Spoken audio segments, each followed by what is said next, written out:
নামায় কোনো গুনাহই নাই, গুনাহ ছিল কিন্তু এমন ভাবে আল্লাহর কাছে ক্ষমা চাইছে, আল্লাহ তার যাবতীয় গুনাহকে সওয়াব দ্বারা কনভার্ট করেছেন। কনভার্ট করে আল্লাহ রাব্বুল আলামিন তার তওবা কবুল করে ওই ব্যক্তির মৃত্যু আর ওই ব্যক্তির জান্নাতের মধ্যে কোনো বাধা রাখেন নাই। সুবহানাল্লাহ বলেন। তাহলে বলেন তো ভাই, সবচেয়ে সহজ আল্লাহর কাছে জান্নাতে যাওয়ার উপায় কি? বিনা হিসাবে যাওয়া, ঠিক না? এখন আমাদের তো তওবা করার সুযোগ আছে না? আছে কি না? আছে। তাহলে এটা মুখস্থ রাখতে হবে যে বিনা হিসাবে জান্নাতের ভিতরে আমরা অন্তর্ভুক্ত হতে চাই।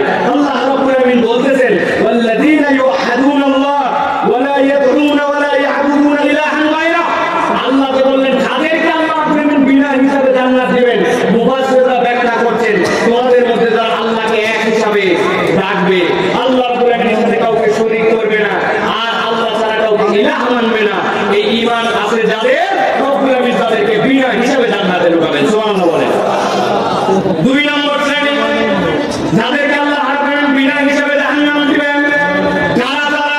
আল্লাহ রাব্বুল আলামিন বলছে, ওয়া মান ইয়ারতাদিদ মিনকুম আন দীনিহি ফায়ামুতু ওয়া হুয়া কাফির ফাউলাইকা হাবিতাত আমালুহুম ফিদ দুনিয়া ওয়াল আখিরাহ ওয়া উলাইকা আসহাবুন নার হুম ফিহা খালিদুন।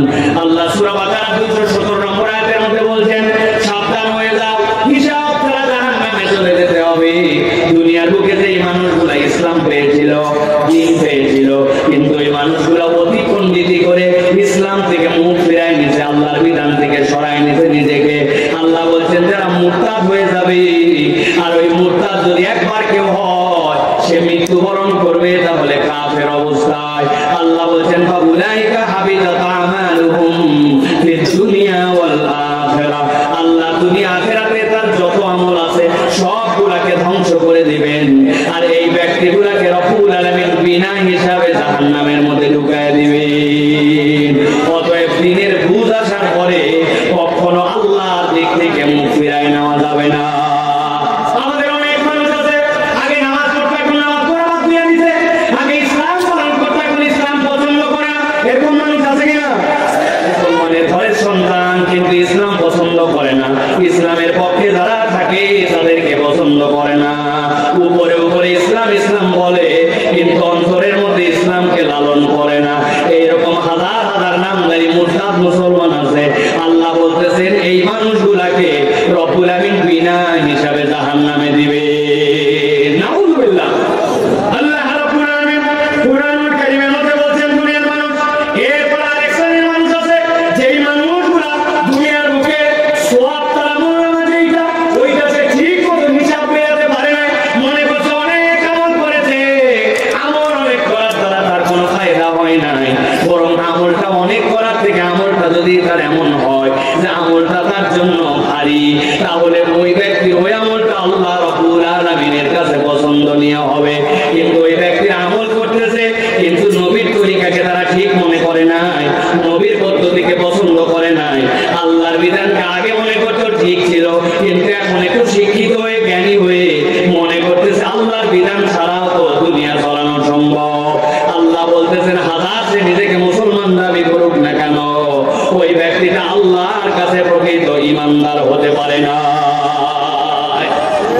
আল্লাহ রাব্বুল আলামিন এই জন্য বান্দাদেরকে বুঝিয়েছেন দুনিয়ার মানুষ ভালো করে বোঝো, সওয়াব তোমার যেটা হবে এইটা তোমার আমলনামার মধ্যে পরিমাণে বেশি নয়, বরং তোমার আমলনামার মধ্যে এটা ভারী হতে হবে, সওয়াবটা যেন তোমার আমলনামার মধ্যে ভারী হয়। রব্বুল আমিন বলছেন বান্দা যদি তার সওয়াবকে আমলনামার মধ্যে ভারী হিসাবে দেখতে চায়, তাহলে আপনার আমার প্রত্যেকটা আমলের সাথে কমসে কম 3টা গুণ যুক্ত হওয়া লাগবে। আমল অনেক দেখাচ্ছে লাভ নাই, আমলটা ওজনদার যদি করতে চায় আল্লাহর কাছে তাহলে এটা মর্যাদা পাবে। কেউ যদি তার আমল ওজনদার করতে চায়, 1 নম্বর তার দায়িত্ব হবে ঈমান সহ বান্দার আমল করা লাগবে। আপনার ঈমান নাই, আপনার যত আমল করেন না কেন আল্লাহ রাব্বুল আলামিনের কাছে ওই আমলের দাম নাই, ঠিক না? অনেক মানুষ আছে তাদের ঈমান নাই, এইটা তার বোঝার মতো যোগ্যতা নাই, কথা বার্তা আচরণে সে ঈমান থেকে খারেজ হয়ে গেছে,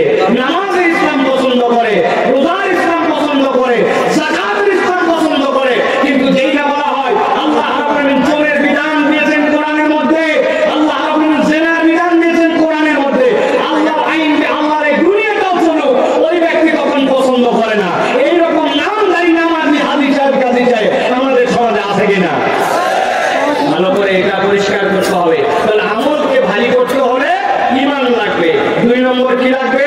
যে আমলকে যদি ভারী করতে চাই তাহলে নিয়তটাকে বিশুদ্ধ করা লাগবে। নিয়ত কি করা লাগবে? বিশুদ্ধ নিয়ত লাগবে। নিয়ত যদি সহি না হয় তাহলে আমাদের জন্য এটা আল্লাহ রাব্বুল আলামিনের কাছে ওজনদার আমল হবে না। আর 3 নম্বর, যে আপনাকে আমলটা করতে হবে নবীজি সাল্লাল্লাহু আলাইহি ওয়াসাল্লামের পদ্ধতি অনুযায়ী। নবীর পদ্ধতিতে আমল না হলে ওই আমলে ওজন হয়, বুঝে বলেন হয়? এটা যারা বলছেন হয় না, এই মানুষদের মধ্যে আমাদের মধ্যে ঝামেলা। ভাই আপনাদের কাছে একটু জিজ্ঞাসা করি, আপনারা জীবনে জানাজার নামাজ পড়ছেন ভাই? ঈদের নামাজ? বুঝে বলেন ঈদের নামাজ? এখন বলেন তো ভাই, ঈদের নামাজ বড় হয় নাকি আমাদের জুম্মার নামাজ বড় হয়? জুম্মার নামাজের জামাত বড় না ঈদেরটা? কথা বলেন।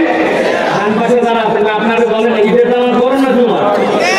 এখন জুমার দিনে জুমার আযান হয়, আপনি এখন বলছেন ভাই নবীজি সাল্লাল্লাহু আলাইহি ওয়াসাল্লামের সময় পরিবেশ পরিস্থিতি ভিন্ন ছিল, কিন্তু আমাদের সমাজের পরিবেশ পরিস্থিতি ঘনবসতি, বিরাট লোকজন, হাজার হাজার গার্মেন্টস, লাখ লাখ মানুষ, অতএব আমরা এখন থেকে ঈদের দিনের নামাজের জন্য আযান দিব এবং একটা ইকামত দিয়ে নামাজ পড়ব, যাতে করে মানুষের নামাজ কোনো মিস না হয়।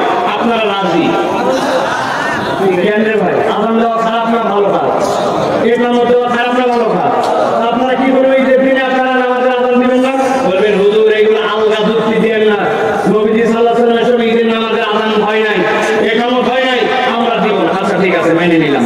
এবার বলেন তো ভাই সিজদা দেওয়া ভালো কাজ না খারাপ কাজ? কথা বলেন। ভালো কাজ। তো আমরা জুমার দিনে যে নামাজ পড়ি, সাপ্তাহিক সবচেয়ে শ্রেষ্ঠ নামাজ, আমরা নবীজি সাল্লাল্লাহু আলাইহি ওয়াসাল্লামের সময় সাহাবায়ে কেরাম ছিলেন আদুল, নবীরা ছিলেন মাসুম, তারা 2 রাকাত নামাজে দুইটা দুইটা করে 4টা সিজদা দিতেন, গুনাহই নাই উনাদের। 4 সিজদা, আমাদের গুনাহ খাতায় ভরপুর। জুমার দিন আমরা নামাজে এসে একটু মন ভরে নামাজ পড়বো, এখন থেকে প্রত্যেক রাকাতে 4টা করে সিজদা দিব। যারা যারা রাজি আছেন হাত তোলেন। কেউ নাই? আচ্ছা 4টা না, 3টা তো দিবেন। আপনারা 3টা দিবেন না? কেন দিবেন না? বলবেন হুজুর এসব আলগা ওয়াজ বাদ দেন, নবীজি সাল্লাল্লাহু আলাইহি ওয়াসাল্লাম কিভাবে নামাজ পড়া লাগবে আমাদেরকে দেখায় দিয়ে গেছেন। জুমার দিনে সিজদা দাও, যত ভালো কাজ হোক, আমি কখনো 4 সিজদা দিব না।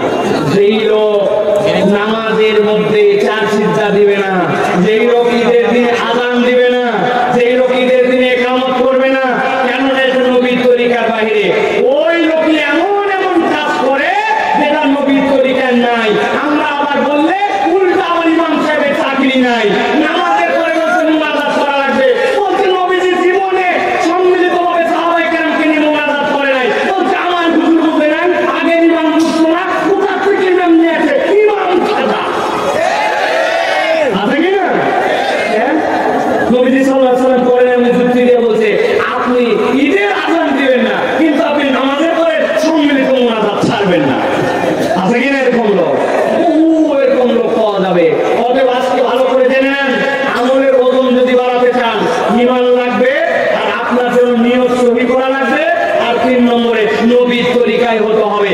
এর বাইরে যদি হয় ওই আমল আল্লাহর কাছে গ্রহণ হবে না। তাহলে আল্লাহ রাব্বুল আলামিন বিনা হিসাবে এক দলকে জান্নাতে দিবেন, আরেক দলকে বিনা হিসাবে জাহান্নামে দিবেন। আল্লাহ রাব্বুল আলামিন বলছেন ফাম্মা মান সাকুলাত মাওয়াজিনুহু ফাহুয়া ফি ঈশাতির রাদিয়া। রব্বুল আলামিন বলছেন তোমাদের মধ্যে যাদের ওজনটা ভারী হয়ে যাবে, রব্বুল আলামিন ওই মানুষগুলোকে আল্লাহ রাব্বুল আলামিন জান্নাতের মধ্যে দিবেন।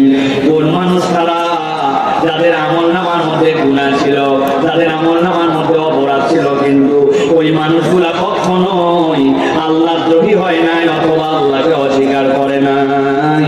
আল্লাহ ওই বান্দাগুলার হিসাব নেবেন, তবে হিসাবের মধ্যে 3 গ্রেডের মধ্যে যদি বান্দা টিকে যায়, রব্বুল আমিন ওই বান্দাগুলাকে ক্ষমা করে দিয়া ওই বান্দাগুলার জন্য জান্নাতে যাওয়ার ব্যবস্থা করে দিবেন। সুবহানাল্লাহ। আপনি অনেক সময় বাজারে মাছ কিনতে যান, ভালো করে বোঝেন আমরা কোন আয়াতের মধ্যে আছি। ফালা ইয়াস্তাতিউনা তাওসিয়াতাহু ওয়ালা ইলা আহলিহিম ইয়ারজিউন। আল্লাহ রাব্বুল আমিন এই আয়াতে কারিমার আলোকে ভালো করে বুঝেন। আল্লাহ বলেন আমার সামনে তোমরা উদিত হবে। এখন রাব্বুল আমিন দেখছেন ওই বান্দার আমলনামার মধ্যে গুনাহ আছে, ওই বান্দার আমলনামার মধ্যে সওয়াব আছে, কিন্তু রব তারপরে কি হিসাবে তাকে ক্ষমা করে দিচ্ছেন।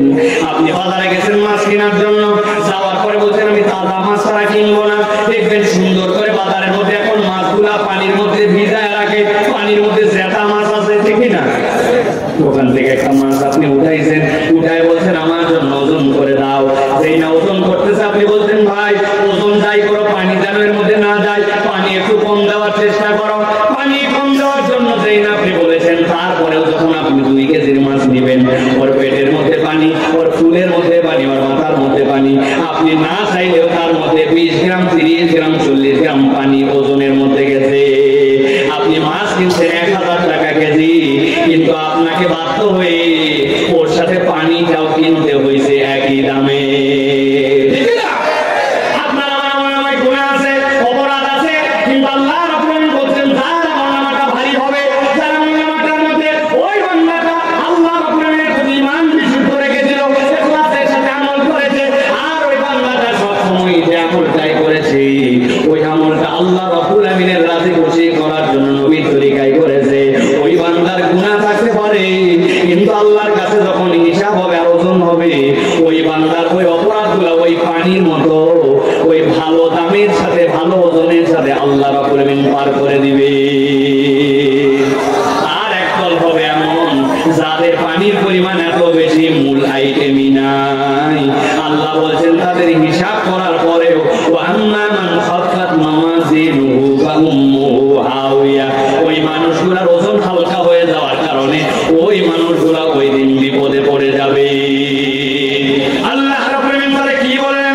আল্লাহ রাব্বুল আলামিন বলেন ওয়ানুফিখা ফিস-সূরি ফাইদা হুম মিনাল আজদাথি ইলা রাব্বিহিম ইয়ানসিলুন, আল্লাহর কাছে দ্বিতীয় ফুৎকার আওয়াজ আসবে, আল্লাহ বলছেন ওই মানুষগুলো আল্লাহর কাছে দৌড়ায় দৌড়ায় হাজির হয়ে যাবে।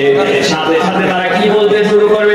আল্লাহ বলছেন ক্বালু ইয়া ওয়াইলানা মান বা'আথানা মিন মারকাদিনা হাযা মা ওয়া'দার রাহমান ওয়া সাদাকাল মুরসালুন।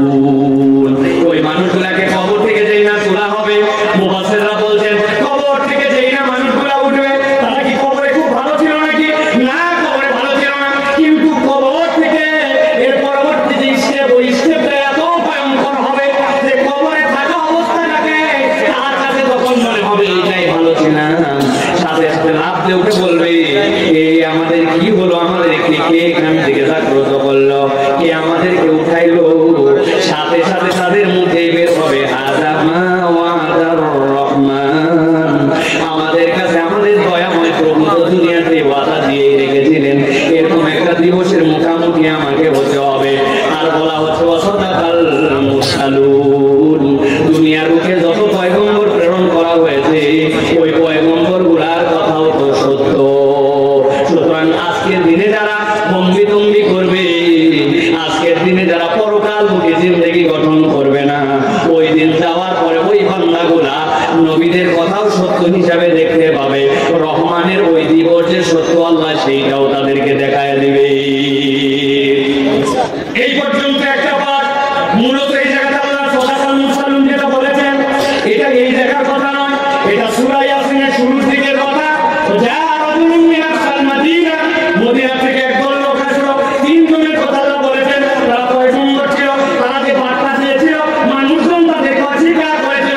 আল্লাহ বলছেন বান্দা ওই দিন যাওয়ার পরে তোমরা বুঝতে পারবা আল্লাহর কিয়ামত যেরকম সত্য, নবীর কথাগুলোও সেরকম সত্য। চলেন এবার বাকি কথাগুলোর দিকে আমরা একটু আগাই ধীরে ধীরে। আল্লাহ রাব্বুল আলামিন বলছেন ইন কানাত ইল্লা সাইহাতান ওয়াহিদাতান ফাইদা হুম জামিউল লাদাইনা মুহদারুন। আল্লাহ রাব্বুল আলামিন বলছেন সেই নয় মানুষগুলো সাথে সাথে কিয়ামতের ময়দানে উঠলো, আল্লাহ রাব্বুল আলামিনের কথা যে সত্য তারা বুঝতে পারলো। আল্লাহ রাব্বুল আলামিন বলছেন তোমরা কি মনে করছো রব্বুল আলামিনের কাছে তাদেরকে হাজির করা খুব কঠিন ব্যাপার? না, রব্বুল আলামিনের কাছে তাদের কাছে হাজির করা একটু কঠিন ব্যাপার নয়। আল্লাহ বলছেন ইল্লা সাইহাতান, একটা যেই না হাত ডাক উঠবে সাথে সাথে আল্লাহ তাদের কাছে হাজির করবেন। মুফাসসিররা ব্যাখ্যা করছেন কিয়ামতের দিনে কেউ হাসরের ময়দানে স্বেচ্ছায় যেতে যাবে না, রব্বুল আলামিন তাদেরকে ফেরেশতাদের দ্বারা এবং এই পুরস্কারের দ্বারা সেই জায়গায় হাজির করায় দিবে। আল্লাহ রাব্বুল আমিন এই জন্য বলছেন, তোমরা যে জিজ্ঞাসা করতেছো আর মনে মনে ভাবতেছো এই দুনিয়াটা মস্ত বড়, যেমনি ইচ্ছে তেমনি চলো, কিয়ামত কবে হবে দেখা যাবে না। আল্লাহ বলছেন এরকম চিন্তা করো না। তাফসীরে তাবারির ভিতরে আছে, আল্লাহ জিজ্ঞাসা করেছেন এই আয়াতের দ্বারা মূলত, ওয়ালা ইন সাআলতাহুম মান নাযালা মিনাস সামাই মা'আন ফাহইয়া বিহিল আরদা মিন বা'দি মাউতিহা লা ইয়াকুলুন্না আল্লাহ।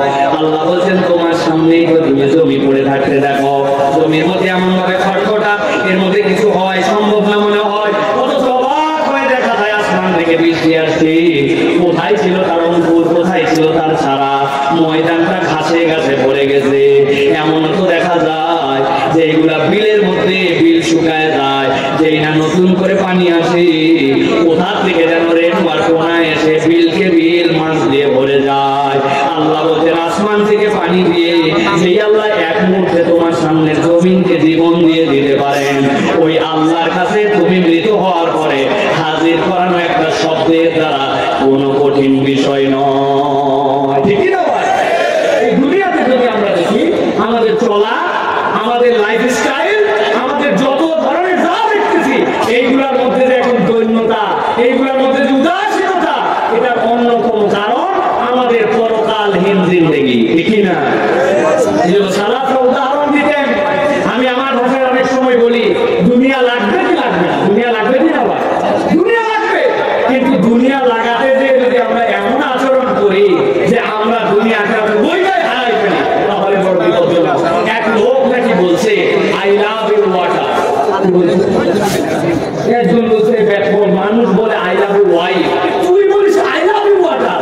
বলছে না বলে উপায় আছে, আমি একজন ছেলে মানুষ, আমি নৌকা চালাই পানিতে, আমি মাছ ধরি পানিতে, আমার জীবিকা সবগুলা পানিতে, আমার থেকে পানির মর্যাদা কে বোঝে?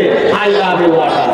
এখন যে লোকের কাছে এই কথা বলছে ওই লোকের ঘাড় দেওয়া ছিল, ও বলছে দেখো যাকে তুই ভালোবাসিস, ভালোবাসা লোকের সাথে মিলন হওয়া লাগে। তুই থাকিস এই কোনার মধ্যে উঠে বসে নৌকার মাথায়, আর পানি থাকে কত নিচে, তাহলে তোর সাথে ভালোবাসার মিলন হবে কেমনে?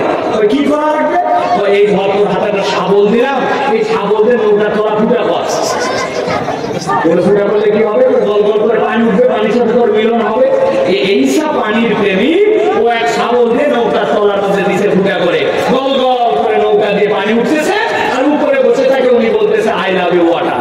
বুঝে থাকলে বলেন তো ভাই, নিজের নৌকার তলা ছিদ্র করে যদি বলে আমি পানিকে ভালোবাসি, তাহলে ওই নৌকা সহ, ওই লোক সহ, জাল সহ ডুববে না বাঁচবে?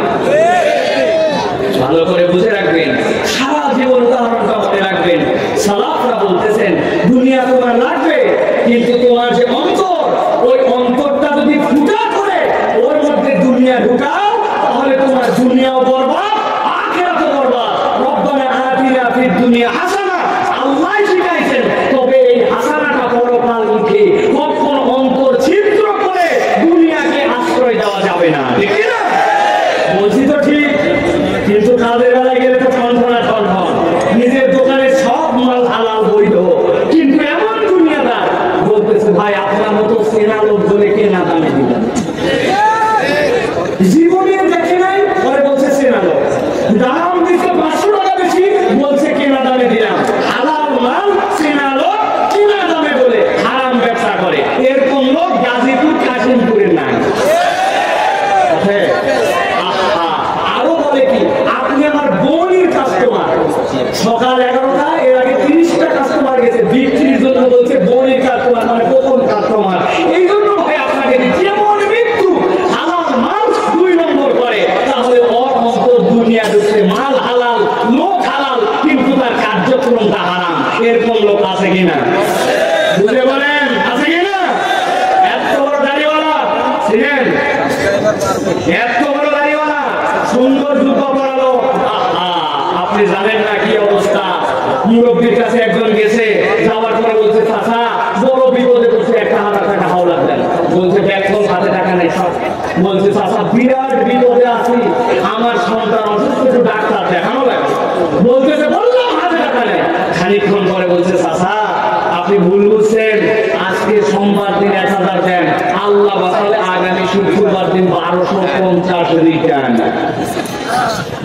বলছে বেকুব কথাটা, মানুষের হাতের টাকা থাকে নাকি বাড়িতে হবে? বাড়িতে নিয়ে গেছে, বাড়িতে নিয়ে 1000 টাকা বের করে দিয়েছে, দিয়ে বলছে লাগলে আরো বল, তো চাষিও কিন্তু এই ব্যবসা করে। তবে যা করবি তাড়াতাড়ি কর, মাগরিবের আযান হয়ে গেছে, আমি কিন্তু জামাতে নামাজ পড়বো। আসরের নামাজ পড়ে আসে দাদনে সুদে টাকা লাগায়া মাগরিবের নামাজ আবার জামাতে পড়তে চায়। এত বড় দাড়িওয়ালা টুপিওয়ালা আব্দুল্লাহ আব্দুর রহমান নামধারী এরকম মুসলমান আছে কি না? আপনাদের এলাকাও আছে? আমার আল্লাহ রাব্বুল আলামিন বলছেন ইন কানাত ইল্লা সাইহাতান ওয়াহিদাতান ফাইযা হুম জামিউন লাদাইনা মুহতারুন। এই বান্দা একটা শব্দের মাধ্যমে আমার সামনে তোকে হাজির করব, আর তুই আমার হুকুম না মেনে আল্লাহওয়ালি করে দুনিয়ায় পার পেয়েছি। দুনিয়া তো কয় দিনের রে পালাই গেছিস না হয় কোন দুনিয়া ছেড়ে বাংলাদেশ ছাড়া হয়ে পারে, কিন্তু কবর থেকে পালানোর সুযোগ আছে। ব্যাংকে টাকা রাখলাম আমরা, এসআইবিএল যাওয়ার পরে বলে 10,000 টাকা করে দেওয়া যাবে না। আরে কি সাংঘাতিক কথা, কয়েক লক্ষ টাকার লোক 10,000 টাকার করে দেয় না, বলে আমার টাকা নাই। টাকা কি হলো? টাকা করছে মানি, এটাকে বলে মানি গেম। এক ব্যাংকের থেকে নিচে 50 কোটি টাকা নিয়ে আরেক ব্যাংকে ওর 100 কোটি টাকার ঋণ আছে, ওইখানে 50 কোটি টাকা শোধ দিছে। যে বলছেন দেখছেন 100 কোটি টাকা আছে, তাই 50 কোটি টাকা যখন তখন আপনাকে দিতে পারবে, কি করা লাগবে? আরো 200 কোটি টাকা দেন। ওই যে 50 কোটি দিতে পারো, 200 কোটি দিলে সমস্যা কোথায়? ওই 200 কোটি নিয়ে আরেক ব্যাংকে 500 কোটি আছে, ওই জায়গায় মেরে দিচ্ছে 100 কোটি দিয়ে বলছি বাবা রে বাবা, 100 কোটি রিটার্ন দিতে পারে, 500 কোটির লোক কোনো ব্যাপার না, কি করা লাগবে? 2000 কোটি দেন। এরকম করে মানি গেম খেলে দেশের টাকা সবগুলা পাচার করে দিয়ে এখন দেশে নাই, মনে করছে বাপ রে বাপ দেশের বাইরে ধরা ছোঁয়ার বাইরে। আল্লাহ বলতেছেন দেশের বাইরে হলেও আল্লাহর ধরা ছোঁয়ার বাইরে তুমি নও। আল্লাহর সামনে যেতে হবে কিনা ভালো করে বুঝেন। উদাহরণটা বোঝানোর জন্য বললাম, তার প্রতি বিদ্বেষ থেকে বললাম না। ভালো করে চলেন, সামনের আয়াত 4টা আয়াত বলবো, গভীর মনোযোগে খেয়াল করে আল্লাহ বলছেন ফালিয়াউমা লা তুযলামু নাফসুন শাইআন ওয়া লা তুজজাউনা ইল্লা মা কুনতুম তা'লামুন। ও আমার বান্দা, আল্লাহ রাব্বুল আলামিন তোমাকে ধরবেন, কিন্তু মনে করো না ওই দিন কোনো ব্যক্তির প্রতি জুলুম করা হবে, ওই দিন কারো প্রতি জুলুম করা হবে না, হিসাব বরাবর করা হবে। আল্লাহ বলতেছেন ওয়ালা তুজজাউনা ইল্লা মা কুনতুম তা'মালুন। তুমি যা করছো রব্বুল আমিনের কাছে ওই দিন রিওয়ার্ড দিয়ে দেওয়া হবে। মাল্টিপ্লেক্সের মাহফিল, আসমান থেকে টপ টপ করে বৃষ্টি পড়ছিল, বাড়ির মধ্যে যে শুয়ে পড়তে পারতাম, কিন্তু এই কোরআনকে মহব্বত করে মাঠের মধ্যে বসেছিলাম। আমার নবী বলছেন জান্নাতে যখন মানুষ যাবে, যাওয়ার পরে একদল লোক দেখার পরে বলবে ওরে ভাই তোমাকে তো আমি চিনতাম, কিন্তু জান্নাতে তোমার এত মর্যাদা কেমনে হলো? ওই মানুষগুলা বলবে ভাই জান্নাতে একই জান্নাতে থাকার পর আমার মর্যাদা কেন হয়েছে জানো নাকি? দুনিয়ার বুকে মাজালিস জিকির ছিল, কোরআনের মাজলিস ছিল, আমি তাতে রাত কামড়ায়া আমার সময়কে উপেক্ষা করে আমি কোরআনের মজলিসে বসতাম, আমি মাজালিস জিকিরে বসতাম, আল্লাহ আল্লাহ নবীর কথা যেখানে হতো ওই জিকিরগুলো আমি গ্রহণ করার চেষ্টা করতাম। আমার অন্য কোনো আমলে নয়, কেবল ওই সময় বিনিয়োগ করার কারণে রব্বুল আমিন আজকে আমাকে জান্নাতে এই মর্যাদা দিয়ে দিয়েছে। সুবহানাল্লাহ। আল্লাহ রাব্বুল আমিন এই জন্য বলছেন ইন্না আসহাবাল জান্নাতিল ইয়াওমা ফি শুগুলিন ফাকিহুন হুম ওয়াজওয়াজুন ফি যিলালিন আলাল আরাইকি মুত্তাকিউন।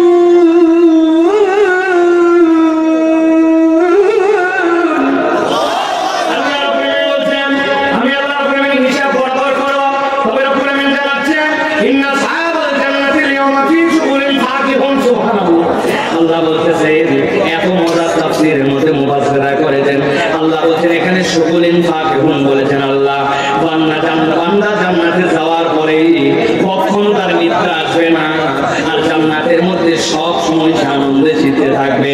দুনিয়ার বুকে আমাদের এরকম হয়, একটা জিনিস পছন্দ করতে অনেক ভালো লাগছে, কিন্তু এক সময় যেমন না আর কত আর ভালো লাগে না। কিন্তু আল্লাহ বলছেন শুগুলিন ফাকিহুন, তারা ফলে ফুলে এমন ভাবে সেই জায়গায় মশগুল থাকবে, আল্লাহ এক মুহূর্তের জন্য জান্নাতের আনন্দ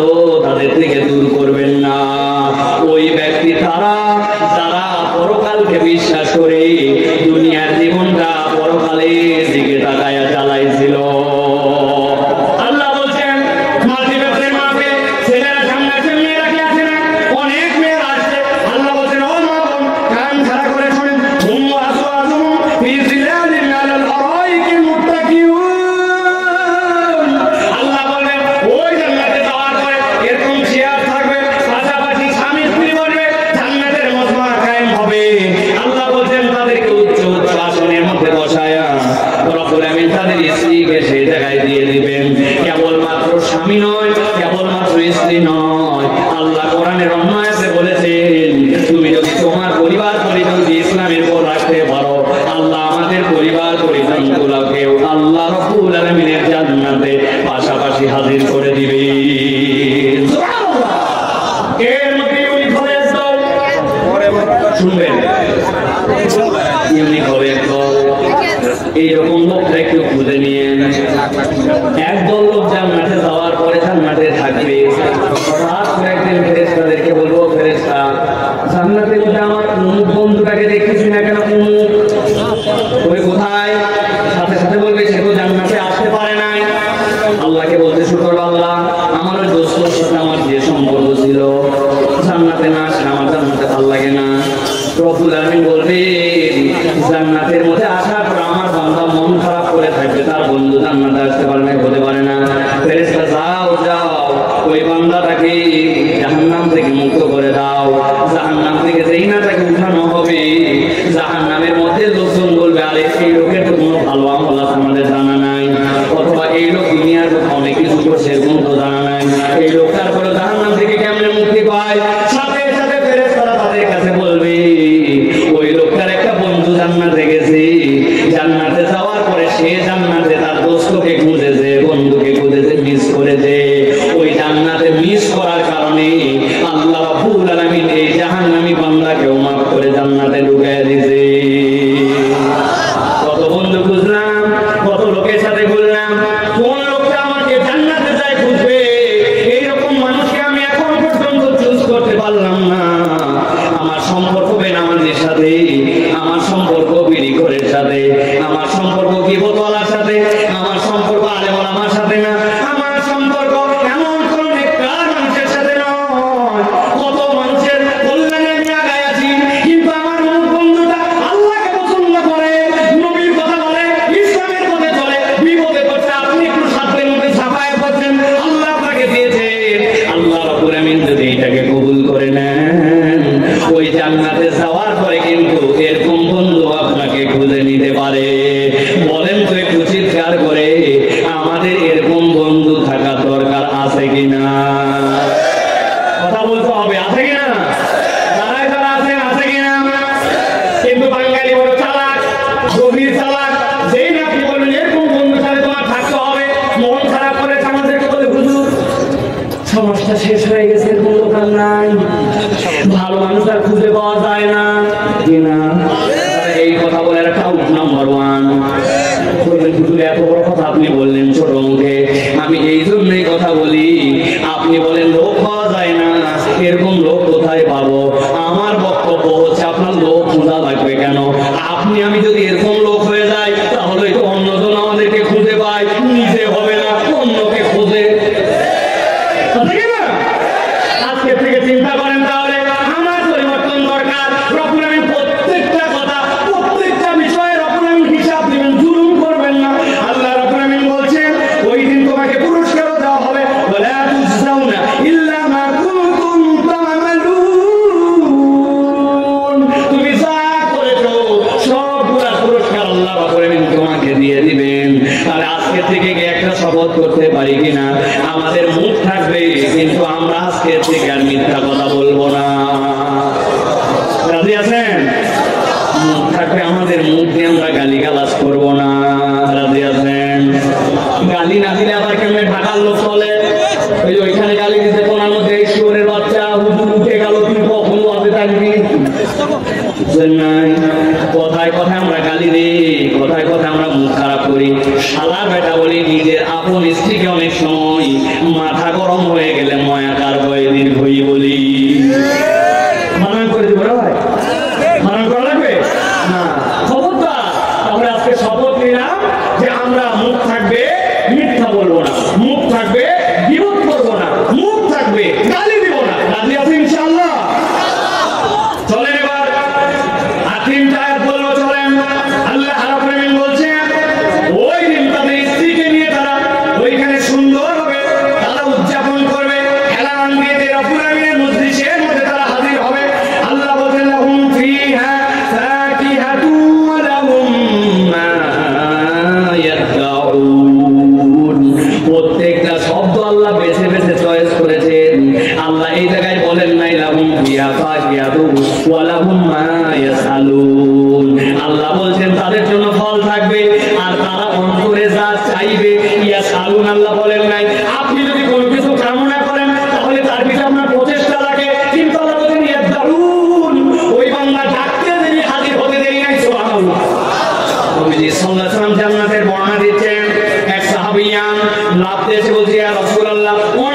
শুনলাম জান্নাতের বর্ণনা, আপনার কাছে কেবল জানতে চাই জান্নাতের মধ্যে অত কিছু লাগবে না, জান্নাতের মধ্যে একটা ইয়ামাহা এফজেড মোটরসাইকেল পাওয়া যাবে কিনা? নবীদের ওই সময় তো মোটরসাইকেল ছিল না, কিভাবে সাহাবী কথা বললেন? হ্যাঁ, ওই সাহাবী ঘোড়া চালাতে উনি এসে বলতেন, ইয়া রাসূলুল্লাহ জান্নাতের মধ্যে ঘোড়া পাওয়া যাবে কিনা? নবীজি বলছেন, হ্যাঁ না, ঘোড়া পাওয়া যাবে না। একটু আগে আপনি বলছেন ঘোড়া কেন, যাই ইচ্ছা তাই পাওয়া যাবে, এখন বলছেন ঘোড়া পাওয়া যাবে না। নবীজি বললেন, ঘোড়া তো পাওয়া যাবে, কিন্তু দুনিয়াতে এরকম ঘোড়া হবে না। তোমার ঘোড়াটা হবে স্ফটিকের মতো, ওই যে টেবিলের উপর আগে থাকতো এক ধরনের, দেখেন পেপার ওয়েট, ভিতরে ফুল থাকতো, এবার ওবার দেখা যায়, দেখছেন? আর ঘোড়াটা স্ফটিকের মতো হবে। ওই ঘোড়াটা 70,000 আর পর্দার পাখা হবে। ঘোড়ার পিঠে উঠে একবার তুমি বসে বলবে চল, তোমার চোখের পলক ফেলার মধ্যে আল্লাহ জান্নাতের মধ্যে 70,000 বছরের রাস্তা তোমাকে পার করায় দিবে। এক সাহাবী বলছে, ইয়া রাসূলুল্লাহ, ইয়াং সাহাবী ওর মোটরসাইকেল লাগবে, আমি ভারী সাহাবী, আমার 4 চাকা লাগবে। আর ওই 4 চাকা কি উঠ? আল্লাহ নবী বুঝলেন আমার সাহাবীদের মনের মধ্যে জোশ এসে গেছে। নবীজির সাথে সাথে বলেন, ও সাহাবীরা এক একজন তো এক এক কথা এখন বলবে, আমি তোমাদের জন্য কনক্লুশন দিয়ে দেই। নবীজি বলেন, মা লাইনুন রাত ওয়ালা উযনুন সামিআ ওয়ালা খাতার আলা কলবি বাশার। আমার উম্মত, তোমার যা কান যে পর্যন্ত শুনেছে, তোমার কানের সৌন্দর্য শোনা যেখানে শেষ, তোমার চোখ যে পর্যন্ত সৌন্দর্য দেখেছে যেখানে দেখা শেষ, আর তোমার অন্তর যে পর্যন্ত কল্পনা করেছে, তোমার অন্তরের কল্পনা যেখানে শেষ, আল্লাহ রাব্বুল আলামিন জান্নাত সেখান থেকে তোমার জন্য দেওয়া শুরু করবে। সুবহানাল্লাহ। ওই জান্নাতে আমরা যেতে চাই তো প্রিয় ভাইরা? আল্লাহ বলেন তরিকা বলে দিচ্ছেন এবার, যে ওই জান্নাতে যদি যেতে চাও এই 2টা আয়াত বুঝে নিয়ে বাড়িতে চলে যাও। কেমনে যাবে? গভীর মনোযোগে খেয়াল করেন। আল্লাহ বলেন, সালামুন কওলাম মির রাব্বির রহিম ওয়া মুমতাজুল ইয়াওমা আইয়ুহাল মুজরিমুন।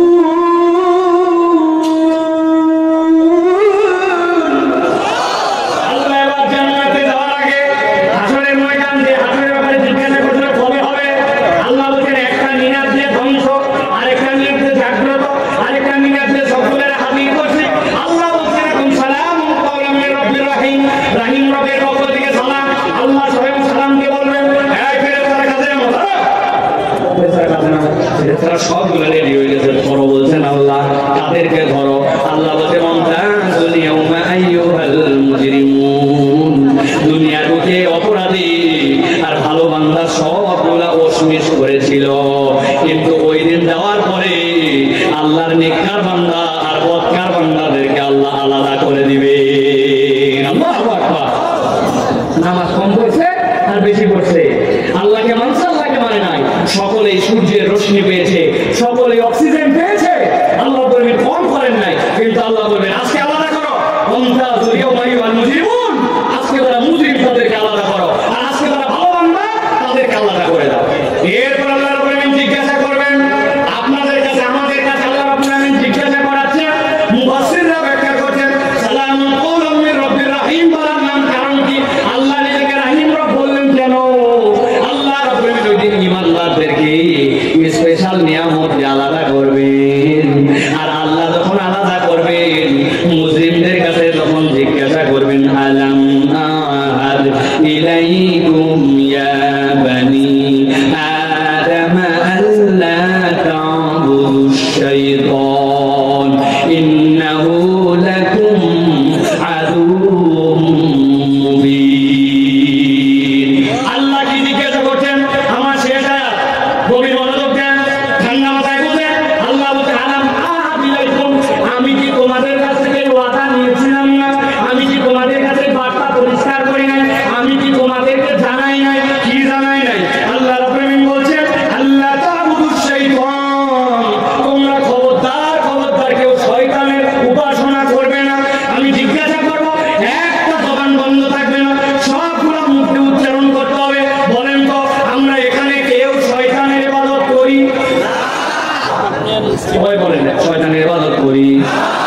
এবার জিজ্ঞাসা করব, বলেন তো যারা আমাদের হিন্দু ভাই আছে সনাতন ধর্মাবলম্বী, ওরাও যে পূজা পার্বণ করে, ওদেরকে দেয় যদি বলেন তোমরা কি শয়তানের ইবাদত করো, হিন্দুরা কি বলবে নাকি শয়তানের ইবাদত করে? যদি খ্রিস্টান ভাইদের কাছে যাই বলেন তোমরা যে চার্চে যাও তোমরা তো মিয়া শয়তানের ইবাদত করো, কি স্বীকার করবে আমি শয়তানের ইবাদত করি? তাহলে মুসলমানও বলতেছে আমি শয়তানের ইবাদত করি না। আবার যেই ব্যক্তি খ্রিস্টান সেও বলে শয়তানের ইবাদত করি না। আবার যেই ব্যক্তি হিন্দু বলে সেও শয়তানের ইবাদত করি না। কিন্তু আল্লাহ বলতেছেন আলাম আহাদ ইলাইকুম ইয়া বানি আদম আল্লা তা'বুদুশ শাইতান, আমি তোমার কাছে প্রতিশ্রুতি নিয়েছিলাম তুমি শয়তানের উপাসনা করবে না, কিন্তু আজকে তোমার আমলনামায় শয়তানের ইবাদত পাওয়া গেছে। মুফাসসিররা বলেন সূরা ইয়াসিনের রূহ হচ্ছে দুইটা কথা, এইটা হচ্ছে একটা, আর শেষ আয়াতে আল্লাহ রাব্বুল আলামিন বলেছেন সেইটা ইদা আরাদা শাইআন ইয়াকুলা লাহু কুন ফায়াকুন। ইয়াসিন অনেক বড় কিন্তু ইয়াসিনের মূল কথা দুইটা, তার মধ্যে একটা হচ্ছে আল্লাহ তা'বুদুশ শাইতান, শয়তানের উপাসনা তোমরা করবে না। আমরা কেউ বলি না শয়তানের উপাসনা করি, কিন্তু আল্লাহ বলছেন শয়তানের উপাসনা হয়। এর দ্বারা বোঝা যায় আমাদের কাছে অনেকের কাছে ইবাদতের কনসেপ্টটাই ক্লিয়ার নয়। ঠিক না? ইবাদত কাকে বলে? এক মিনিট গভীর মনোযোগে বুঝেন। মুফাসসিররা কেরাম বলছেন ইসমুন জামিউন লিকুল্লি মা ইউহিব্বুহুল্লাহ ওয়া ইয়ারদাহু মিনাল আকওয়ালি ওয়াল আ'মালিল বাতিনা ওয়াজ যাহিরা। আমলের ইবাদত বুঝো, ইবাদত হচ্ছে ওইটা যেইটা আল্লাহ রাব্বুল আলামিন পছন্দ করেন, কাজ কথা প্রকাশ্য অপ্রকাশ্য আল্লাহ সন্তুষ্ট হন এরকম কাজ কথা প্রকাশ্য অপ্রকাশ্য, এইটা বান্দা যখন আল্লাহর জন্য ডেডিকেটেড করে ওইটার নাম হচ্ছে ইবাদত। ওটার নাম কি? আর যদি আল্লাহর জন্য ছাড়া অন্য কারোর জন্য হয় ওটা তখন শয়তানের ইবাদত হয়ে যায়। এই জন্য বলা হচ্ছে আন্নাল ইবাদাতি আরবা মারাতিব, ইবাদতের চারটা মারাতিব আছে, চারটা অবস্থা আছে। এক নম্বর কওলুল কলব, আপনার অন্তর থেকে বলতে হবে। আপনি উপরে উপরে ভাবি থেকে মুনাফিক না, আপনার অন্তর থেকে স্বীকার করতে হবে যে আপনাকে আল্লাহ রাব্বুল আলামিনের হুকুম আহকাম সবগুলোর প্রতি আপনার অন্তর বিশ্বাস করে। দুই নম্বরে আপনাকে কওলুল লিসান, আপনাকে মুখে প্রকাশ করতে হবে আমার ঈমান আমার কাছে আছে, আমার ঈমানের হিসাব আমি আল্লাহর কাছে দেব। উনি আবার হইতে বাংলাদেশের শিল্পকলা একাডেমির দায়িত্বশীল চক্র আল্লাহ আল্লাহ রসুলের হিসাব দিয়ে বলেন আপনার এই কথা অনুযায়ী ইসলাম চলবে না, ইসলামের কথা অনুযায়ী আপনাকে চলতে হবে। মনে করেন না যে একটা রেজিমকে পরিবর্তন করে আপনাদের পাঁচটা গোলাম আমরা হয়েছি, এদেরকে যেরকম পতন করানো হয়েছে ইসলামের বিপক্ষে চললে কথা বললে ইসলামের বিপক্ষে আঙ্গুল তুললে আপনাদেরকেও এদেশের মুসলমানরা এক মুহূর্তে বিদায় করে দিতে কখনো এক পা পিছু পা হবে না। হিসাব করে চলেন, ভালো করে বলেন। মারাতিবুল ইবাদত চারটা, আপনার কথা অনুযায়ী হবে না। অন্তরে বিশ্বাস করতে হবে, মুখ দিয়ে প্রকাশ করতে হবে, তারপরে আপনাকে আমালুল কলব লাগবে। অন্তরের কতগুলো আমল আছে এইগুলো আপনাকে অন্তর দিয়ে আমল করতে হবে। অন্তরে দেখা যায় না আল্লাহকে ভয় করেন, অন্তরে দেখা যায় না আল্লাহর প্রতি আপনি আশা করেন, অন্তরে দেখা যায় না আপনি দ্বীনের প্রতি ইখলাস নিয়ে কাজ করেন। মাল্টিপ্যাক চিন্তা করছে এত বড় একটা প্রতিষ্ঠান, একটা ওয়াজ না দিলে হয়, আমাদের ইজ্জত থাকে বছরে, ওই জন্য একটা দিয়ে দেখালাম, দেখ কত বড় আয়োজন করি। আল্লাহ মাফ করুন, আমাদের অন্তরে এটা নাই, কিন্তু এইটা কি অন্তর ছাড়া বাহির দিয়ে দেখানো যায়? এটা অন্তরের। এই জন্য ইবাদতের অংশটা বলেন কওলুল কলব, কওলুল লিসান, আমালুল কলব, আল আমালুল জাওয়ারিহ। আপনার জন্য প্রকাশ্য আমলও আপনাকে করতে হবে। আমার সালাতের হিসাব আমি দিব এত সোজা কথা নয়। আপনাকে সালাত প্রকাশ্য ইবাদত, সালাত করতে হবে। জিহাদ প্রকাশ্য ইবাদত, জিহাদ করতে হবে। ইহসান ইলাল খালক, মানুষের প্রতি দয়া দেখানো, এটা দেখানোর আপনাকে দেখাতে হবে। এই চারটা সমষ্টির নাম হচ্ছে ইবাদত। আল্লাহ বলছেন আমি তোমাকে বলছিলাম না আল্লাহর ইবাদত ছাড়া শয়তানের ইবাদত করবে না? এখন যে এই চারটার বাইরে যাবে ইবাদত করবে কিন্তু ওইটা শয়তানের হয়। নামাজ পড়তেছে উপরে কিন্তু ভাবতেছে আমি নেতা মানুষ, যদি নামাজ না পড়ে মানুষ বলবে বেনামাজি, ভোট দিবে না। তুমি আল্লাহর জন্য নামাজ পড়ে না, নামাজ পড়ে ভোটের জন্য। তাহলে ওইটাকে ইখলাস থাকলো না? তাহলে আপনি বিশ্বাস করছেন কওলুল কলব আছে, আপনার কওলুল লিসানও আছে, কিন্তু আপনার ইখলাস হয়নি আমলের মধ্যে। মধ্যে। অতএব আমালুল জাওয়ারিহ এবং আমালুল কলব এই জিনিসটা বুঝে নিতে হবে। আল্লাহ রাব্বুল আলামিন এই জন্য বলেছেন আলাম আহাদ ইলাইকুম ইয়া বানি আদম আল্লা তা'বুদুশ শাইতান, খবরদার শয়তানের ইবাদত করা যাবে না। আল্লাহ ছাড়া যা কিছু ওইগুলো শয়তানের জন্য আপনার। এই জন্য আল্লাহ রাব্বুল আলামিন বলেছেন ইন্নাহু লাকুম আদুউম মুবিন। শেষ কথা আজকে, শয়তান হচ্ছে তোমাদের জন্য প্রকাশ্য শত্রু। কেমন শত্রু? মুখ দিয়ে উচ্চারণ করে বলেন কেমন শত্রু? সবাই বলে নাই, লাস্ট চান্স দিলাম, শয়তান কেমন শত্রু? এই কথা এমনি এমনি ধরে বলাই নাই, শয়তান প্রকাশ্য শত্রু বলছি। কারা কারা এবার শয়তান দেখছেন হাত? কেবল বললেন আপনি প্রকাশ্য শত্রু। প্রকাশ্য শত্রু কিন্তু দেখা লাগবে, এটার মানে বুঝতে হবে, এটার মানে বুঝতে হবে। আমি ছোট্ট একটা উদাহরণ দিয়ে কথা শেষ করি প্রিয় ভাইরা। কথা অনেক ছিল কিন্তু রাত গভীর হয়ে গেছে, 12টার কাছাকাছি, আর কথা বলা উচিত হবে না, এই জন্য শেষ করে দিচ্ছি। তাছাড়া কথা আরো ছিল। রাসূলুল্লাহ সাল্লাল্লাহু আলাইহি ওয়াসাল্লামের সাহাবী থেকে আলামা হাদিলাইকুম, এরপর আল্লাহ রাব্বুল আলামিন বলেছেন ওয়ানি হুদুনি হাযা সিরাতুল মুস্তাকিম। হযরত আয়েশা সিদ্দিকা রাদিয়াল্লাহু তাআলা আনহা কোরআনের 10টা আয়াত দিয়ে এই আয়াতের তাফসীর করছেন, লিখে আনছিলাম, কিন্তু অতদূর যাব না। শয়তান প্রকাশ্য শত্রু মানে কি? মানেটা বুঝেন। আপনার এলাকায় কুকুর ছেঁচে, মাঝে মাঝে কুকুর ছেঁচে না ভাই, কুকুর ছেঁচেছে, মাছটা ধরা পড়ে, এরপরে লোকটার মন বড়, আমের বাবার মতো করে দীর্ঘরিয়া মানুষ, বিরাট বড় কুকুর, চিন্তা করছে বহুত মাছ পাইছি, এখন কাদা কাদা পুরাটা। বুঝে থাকলে বলবেন এখানে বিভিন্ন জায়গায় বাংলাদেশের মানুষ আছেন, পুকুরে আর কোনো পানি নাই, মাছও চোখে দেখা যায় না, খালি কাদা কেতা। বলেন তো এখনো কিছু মাছ ধরা বাকি আছে না? বাবা সবাই জানে, দেখি কি মাছ আছে ভাই? শোল আছে কিছু, কাকি আছে কিছু, গুলশি আছে কিছু, কথা বলেন। এখন সবাই মিলে ছেড়ে দিছে, ছেড়ে দেওয়ার পরে সবাই এখন যাওয়ার পরে হাসতায় হুসতায় মাছ ধরতেছে। 10 বন্ধু মিলে মাছ ধরে, অনেকেই গুছি তোলে, তারাবান তোলে, অনেকেই ওর মধ্যে থেকে বায়াম তোলে, আর এক দোস্তর কপালে কোনো মাছই নেই। অনেকক্ষণ মন খারাপ, আর যারাই মাছ তোলে, মাছ আঙ্গুলতে কাদা মুছে একটু ধারা দিয়ে দেখায়, ওই দোস্ত অনেকক্ষণ পরে নিজে হাত দিছে, হাত দিয়ে ধরছে, ধরে বলতেছে আল্লাহ যে এতক্ষণ দেয় নাই, ভালো কারণ তোরা এতক্ষণ যা ধরছিস আর আমি যে দোষ ধরছি, এতে বুঝছি তোদের 10টা শোন আমার একটা। এখন চিন্তা করছি এতক্ষণ ওদের দেখায় তারা মাছ দেখায় ওরে মজা নিছে, বর্তমানের মধ্যে ঝাল আছে, ও এখন মাছ তোলার আগেই ধরে বলতেছে দেখ তাকায় দেখ কি তুই। লোকজন চিন্তা করছে আয়া এতক্ষণ কি ক্যারি করলাম, বড় মাছটা শোলটায় বলে আবার হাতে বাজছে, সাথে ও ধরে টান দিয়ে আল্লাহর নামের মুখে শুনে তুলে বুঝে থাকলে বলেন তো কি উঠাইছে? একটা মুখ বন্ধ রাখবেন না, বলেন কি উঠাইছে? কিন্তু বলেন তো যে সাপটা উঠেছে, ওই সাপটা কি সাপ? কামড়ালেও বিষ লাগে না, যদি কামড়ায় গোবর লাগাই দিলে সাইডে যায়। কিন্তু ধরা সাপ বলে হবে কি, উঠানোর পরে ওই সাপ নামে তার হৃদয়ে একটা ভয় থাকার কারণে একটু হলেও তার আতঙ্ক লাগে। আমার আল্লাহ বলছেন ইন্নাশ শাইতানা লাকুম আদুউম মুবিন, শয়তান তোমাদের প্রকাশ্য শত্রু।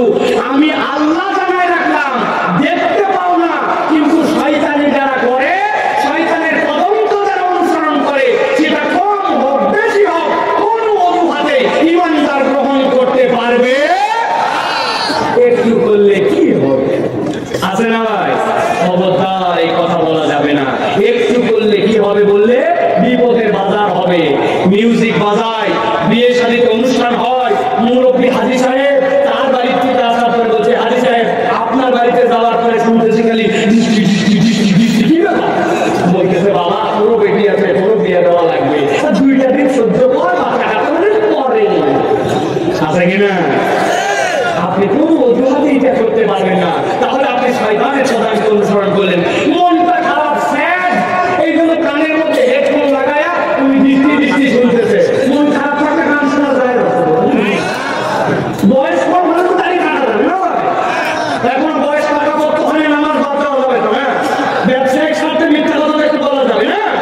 খবরদার, ইন্নাশ শাইতানা লাকুম আদুউম মুবিন, ওই শয়তান ধোঁকা দিয়া তোমাকে জাহান্নামে নিয়ে যেতে চায়। অতএব শয়তানের ধোঁকায় আমরা যেতে চাই না। আল্লাহ বলছেন ওয়ানি আবুদুনি হাযা সিরাতুল মুস্তাকিম, তোমরা আল্লাহর প্রেমের সিরাতুল মুস্তাকিমের পথ অনুসরণ করে নাও। যুবক ভাই, 1 মিনিট একটু সময় নাই, 1 মিনিট একটু সময় নাও। ওয়ানি আবুদুনি হাযা সিরাতুল মুস্তাকিম বুঝো। মোবাইলটা বের করছি, মাল্টিপ্যাথের মাহফিলে আসবো, কোন দিক দিয়ে ঢুকবো, গুগল অন করলাম। গুগল অন করে যেই না আমি সার্চ দিচ্ছি, আমাকে বলতেছে ফার্স্ট আপনি আপনার যে লোকেশন আছে লোকেশনটা সিলেক্ট করেন। লোকেশন সিলেক্ট না করলে আপনি কেমনে বুঝবো আপনি কোথায় যাবেন? ফাইন, আমি আমার লোকেশন সিলেক্ট করলাম দারুস সালাম।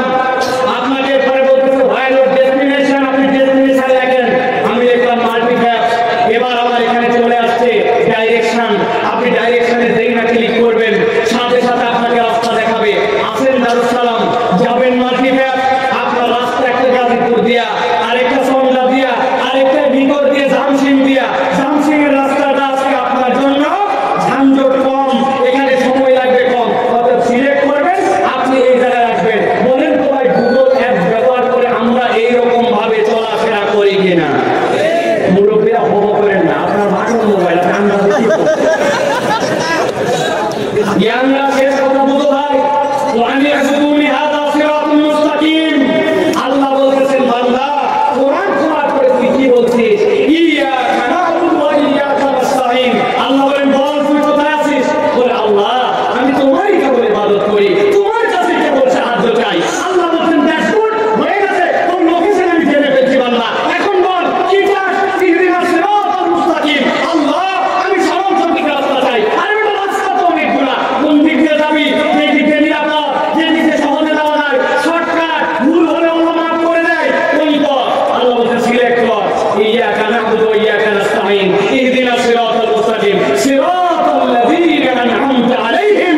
ওই রাস্তা দেখান যেই রাস্তায় নবীরা চলেছেন, সিদ্দিকরা চলেছেন। আল্লাহ বলতে চান ওই রাস্তা দেখান না, ইহুদিরা সারা যেই পথে গেছে। কোন বান্দা যদি কায় মনোবাক্যে একবার বলে শয়তানের উপাসনা করি না, ইহদিনাস সিরাতাল মুস্তাকিম, আল্লাহ ওই বান্দাকে হেদায়েতের রাস্তা দেখানো নিজের উপরে দায়িত্ব বানায় নেন। সুবহানাল্লাহ। আজকের থেকে শপথ হোক, 1 বছর পরে হয়তো আপনাদের সাথে দেখা হবে, আমরা শয়তানের পদাঙ্ক অনুসরণ করব না। ছোট হোক বড় হোক, মোবাইল দেখতে খারাপ একটা অ্যাপ চলে আসছে, মুসলমান চোখ সরাই ফেলছে, সরাই অন্যদিকে সরাই ফেলছে, ফেসবুক চলাতেই হয়, দেখলাম না এটা, চোখ বন্ধ করে ফেলছে। আল্লাহ দেখবেন এইটা শয়তানের ছোট থেকে ছোট কোন রকম সে পদাঙ্ক অনুসরণ করে না। আমরা কি শপথ নিতে পারি আল্লাহর পথে চলবো, শয়তানের পথ বর্জন করবো? ইনশাআল্লাহ, ইনশাআল্লাহ। মনে থাকবে প্রিয় ভাইরা, অনেক কথা কিন্তু এর মধ্যে বলা হয়ে গেছে। আল্লাহ বলেন যেন আমাদেরকে আল্লাহর পথে অটল অবিচল থাকার তৌফিক দান করে। আমাদের বইয়ের দোকান আসছে, অনেক বই, আলহামদুলিল্লাহ। এর মধ্যে 2টা বইয়ের কথা বলবো, খেয়াল করেন। আপনি আপনার সন্তানকে গল্প শোনান, কি গল্প শোনান? একটা বিশাল বড় শিয়াল, সেই শিয়ালটা রাত্রে বেলা বের হলো, শিয়ালের মায়ের করে যাচ্ছে, আপনার বাচ্চাকে এক ছিল রাজা, সেই রাজা এরপরে তার 2 মেয়ে পরদেশের মধ্যে, এরপরে চলে গেল, রাজা মরে গেল। এই যে মিথ্যা ভুয়া গল্প বলে না বাঙালি, এরকম কেউ নাই। আমি চিন্তা করছি আমার বাচ্চাকে আমি গল্প শোনাতে চাই, তবে গল্পটা আমার মুখে বলা কারো মুখে বলা নয়। নবীজি সাল্লাল্লাহু আলাইহি ওয়াসাল্লাম যে গল্প সাহাবীদেরকে শুনাইছেন, আমি সেই গল্পটা আমার বাচ্চাকে শোনাতে চাই। কেমন মজার কথা, নবীজি গল্প শোনাইছেন। বইটা সাইজ দেখছেন, বুক পকেটের মধ্যে সুন্দর করে ঢুকায়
সুন্দর করে